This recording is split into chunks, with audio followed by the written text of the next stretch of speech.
Is it easy to make money online? Question I get asked all the time. The answer is it depends, but that's not because I am taking like a, like a neutral answer. It depends because of you. So there cannot actually be a general answer about this because how much skills do you have right now? How much money are you making right now?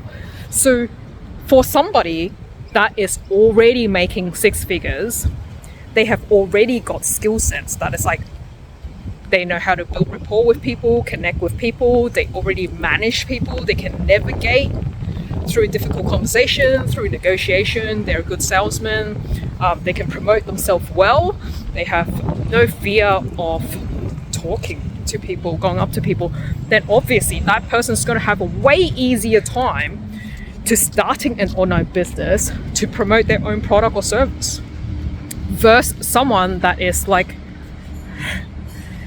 a introvert that's currently doesn't deal with any customers, doesn't talk to people, and they are a geek, let's say, that manipulates data in the corner of their own room or office, right? Then if they're staring at a spreadsheet all day and the only communication they make is via email, well, it's going to be harder in a sense. But then can you have a good business without talking to people? Absolutely. So now it depends on your written communication skills, right? How good are you at creating content? How good are you creating content not just in the written words? So now we're talking about written words itself, and then the human psychology about the words that you write. Can you grab attention? So if you are, say, a news reporter or you are a journalist, then you definitely have an advantage up at this written skill, right?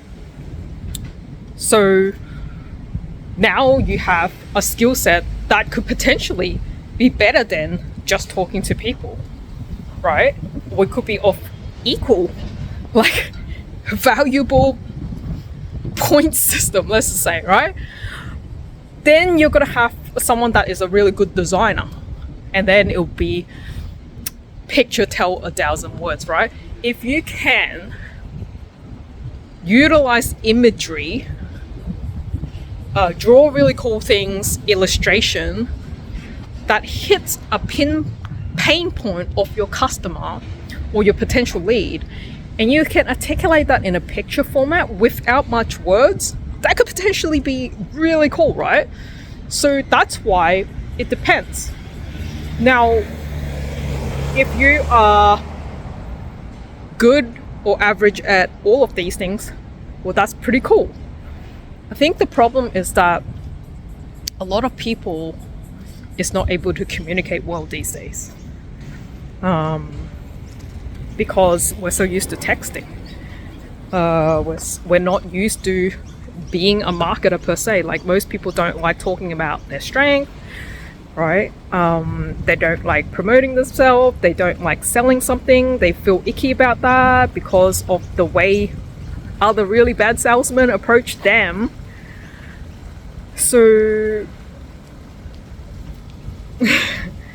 then if a business is not making money, then it's not a business, then it's not going to work. And if we want to have a hobby, that's absolutely fine, but then it's not going to replace your 9 to 5.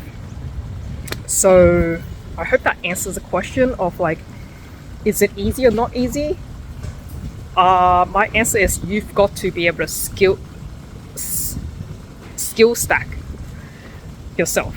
And this would be not just for business, but even for getting a promotion, for other things, right? If you are constantly skill stacking on things that matters,